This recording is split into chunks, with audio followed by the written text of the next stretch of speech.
مندی کی بات ہے. تو اللہ رب العزت ہم سب کو نماز، دین اور دین کی خوبیاں، اسلام کی خوبیاں ان کو اپنانے کی، اپنے بچوں کو بھی دین پڑھانے کی. انشاءاللہ اپنے بچوں کو دین پڑھاؤ گے تو اللہ پاک آپ کو رزق دیں گے. اللہ تعالیٰ ان کو بچوں کو بھی کھلائیں گے اور بہت اچھا کھلائیں گے. تو میرا تو عملی مشاہدہ یہ، اور اللہ رب العزت آپ کو بھی عملی مشاہدہ کرواتے رہتے ہیں اور کروائیں گے بھی مزید. اللہ تعالیٰ مجھے اور آپ کو جو کچھ حضور صلی اللہ علیہ وسلم کے ارشاد گرامی بیان کی ان پر عمل کرنے کی توفیق عطا فرمائے. تکبیر. السلام علیکم ورحمۃ اللہ وبرکاتہ. سب سے پہلے تو اللہ پاک کا شکر ادا کرتا ہوں کہ آپ حضرات کے ساتھ اور اتنی خوبصورت محفل میں بھائیوں اور بہنوں کے ساتھ اللہ پاک نے بٹھایا اور کچھ دین کی باتیں سننے کی اور کہنے کی توفیق عطا فرمائی. مفتی عبدالواحد صاحب ہمارے لیے ایک آئیڈیل نوجوان ہیں جنہوں نے اسلام قبول کیا. اسلام قبول کرنے کے بعد اسلام سیکھا اور اسلام سیکھنے کے بعد اب اسلام کے فروغ کے لیے کوشش کر رہے ہیں.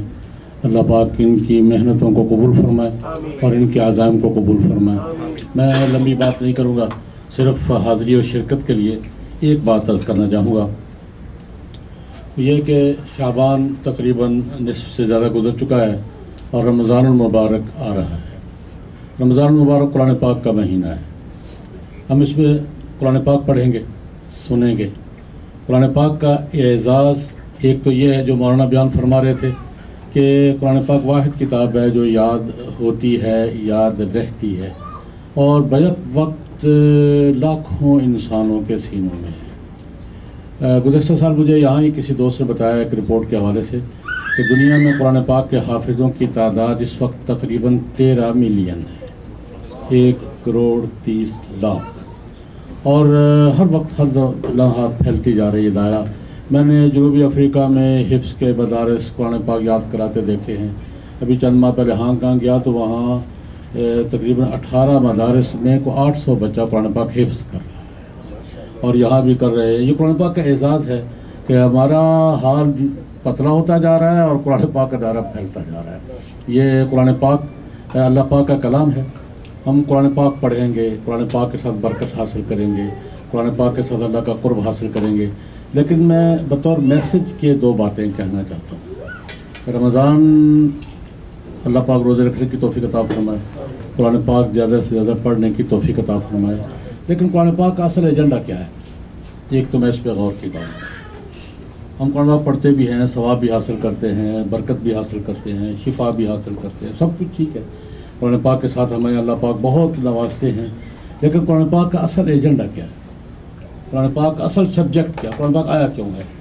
ہمیں اگر قرآن پاک کو اس حوالے سے پڑھیں کہ قرآن پاک کا ایجنڈا کیا ہے، قرآن پاک کا سبجیکٹ کیا ہے، قرآن پاک کس موضوع کی کتاب ہے، کیوں آیا ہے، تو قرآن پاک سے ہمیں فائدہ جو حاصل کرتے ہیں اس کی کئی گنا افادیت پڑ جائے گی. اور ہمیں قرآن پاک پڑھنا بھی اس مقصد کے لیے چاہیے کہ یہ ہے کیا، کیوں آیا ہے. قرآن پاک نے اپنے ایجنڈے کا اور اپنے سبجیکٹ کا ایک جملے میں تعارف کروایا. جہاں کتاب کا تعارف کروانا، آپ جب قرآن پاک کا آغاز کرتے ہیں تو پڑھتے ہیں بسم اللہ الرحمن الرحیم.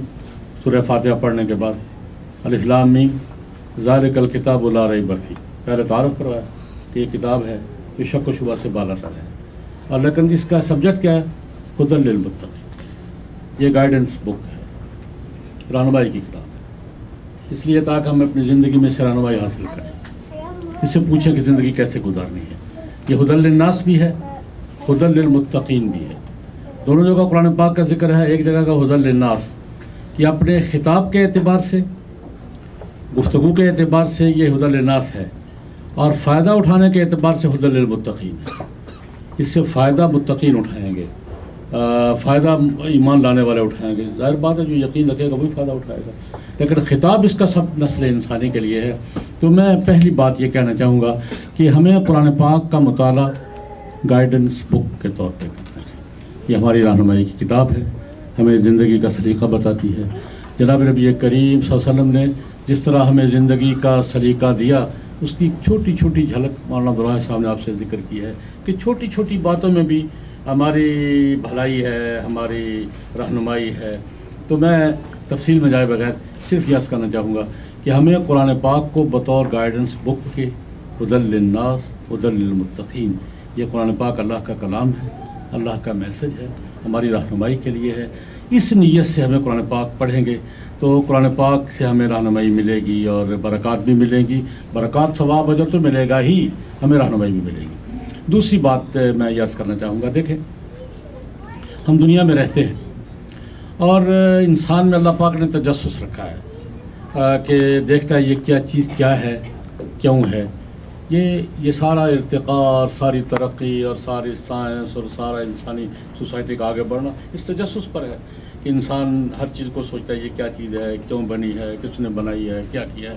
یہ میرے ہاتھ میں مائک ہے، میں یہ دیکھوں گا کہ یہ کیا چیز ہے۔ اگر زیادہ تجسس ہوگا تو اس کو کھول کے اس کے پرزے دیکھوں گا، اس کا نیٹ ورک دیکھوں گا، میکانزم دیکھوں گا، اس کے میٹیریل دیکھوں گا کیا ہے، اور یہ دیکھوں گا کہ یہ کیا کس مقصد کے لیے ہے، اور پھر یہ تلاش کروں گا کس نے بنایا ہے۔ ایک مائک اتنا سا، اس کے لیے میرے ذہن میں یہ سوالات پیدا ہوں گے، یہ کیا چیز ہے اور کس میٹیریل سے بنی ہے، اس کے پرزے کیا کیسے ہیں، اس کا نیٹ ورک کیسا ہے، اس کا میکانزم کیا ہے، یہ کیا کام کرتا ہے، اس کا یہ مقصد کیا ہے اور بنایا کس نے ہے۔ کبھی یہ میں اپنے بارے میں بھی سوچ لوں، یہ جو مشینری ہے سر کے بالوں سے لے کر پاؤں کے تلووں تک، یہ بڑی پیچیدہ مشینری ہے۔ آج ہم سائنس کی ترقی کی انتہا کو پہنچنے کے باوجود ابھی اس مشینری کو سمجھ نہیں پائے، ابھی اس کے بہت سے مرحلے باقی ہیں، بہت سی باتیں سمجھنے کی باقی ہیں۔ یہ دنیا کی سب سے پیچیدہ مشینری ہے، اس پہ ہم یہ تو کام کرتے ہیں، اور یہ بڑی اچھی میڈیکل سائنس کا موضوع یہی ہے نا، یہ باڈی کیا ہے، اس کے اعضاء کیا ہیں، اس کا میکانزم کیا ہے، اس کا نیٹ ورک کیا ہے، کیسے صحیح رہتی ہے۔ یہ جواب تو ہمیں ملتا ہے کہ کیا ہے یہ، اس میں خون کتنا ہے، اس میں پانی کتنا ہے، اس میں فاسفورس کتنا ہے، اس میں جناب رنگ کتنا ہے، اس میں یہ کہ بات تحقیق اب کرتے ہیں۔ اس تحقیق پر تو ہم نے بڑا وقت لگایا اور اچھا کیا، اسے یعنی میں اس کے انکار نہیں کر رہا۔ میڈیکل سائنس کا موضوع یہ انسان کیا ہے، کیسے ورک کرتا ہے، اس کا نیٹ ورک اور میکانزم کیا ہے، اس کا میٹیریل کیا ہے، اور اس کو کیسے صحیح رکھا جا سکتا ہے، کیسے گڑبڑ کرے گا، یہی موضوع ہے میڈیکل سائنس کا۔ یہ بہت بڑی ترقی ہے، لیکن کیا یہ ضروری نہیں ہے کہ ہم یہ بھی سوال ذہن میں لائیں کہ یہ کیوں ہے، کیا ہے پر تو ہم اتنا کچھ فرق کر رہے ہیں، غلط نہیں کر رہے، صحیح کر رہے ہیں۔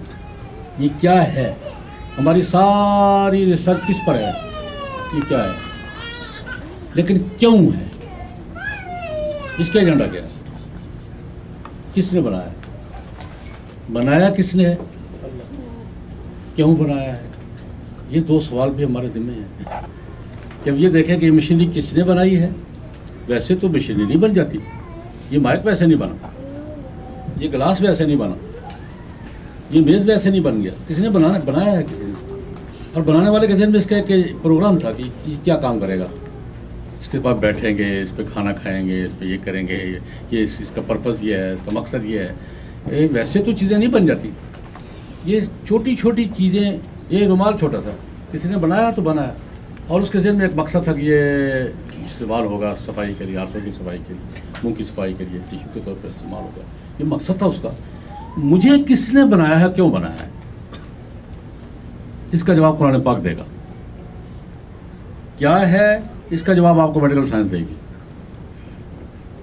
لیکن کیوں ہے، اس کا جواب سائنس کے پاس نہیں ہے، اس کا جواب قرآن پاک دے گا، اس کا جواب وحی دے گی، اس کا جواب اللہ کے پیغمبر دیں گے۔ تو میں یہ عرض کرنا چاہوں گا، اس رمضان کے لیے آپ کو میسج دینا چاہتا ہوں ایک بھائی کے طور پر، قرآن پاک پڑھتے ہوئے قرآن پاک کے بارے میں بھی یہ ذہن رکھیں کہ یہ گائیڈنس بک ہے، میں نے اس رہنمائی حاصل کرنی ہے، اور سب سے پہلی رہنمائی تو میں اپنے بارے میں حاصل کروں کہ یار میں کیوں ہوں، مجھے کس نے بنایا ہے، کیوں بنایا ہے، میرا ایجنڈا کیا ہے، میرا پرپس کیا ہے، مجھے کیا دنیا میں کس مقصد کے لیے بھیجا گیا۔ تو میں سمجھتا ہوں مجھے بھی قرآن پاک کا مطالعہ، قرآن پاک کی تلاوت، قرآن پاک کا سننا اس ذہن کے ساتھ کرنا چاہیے کہ خود قرآن پاک کے بارے میں اس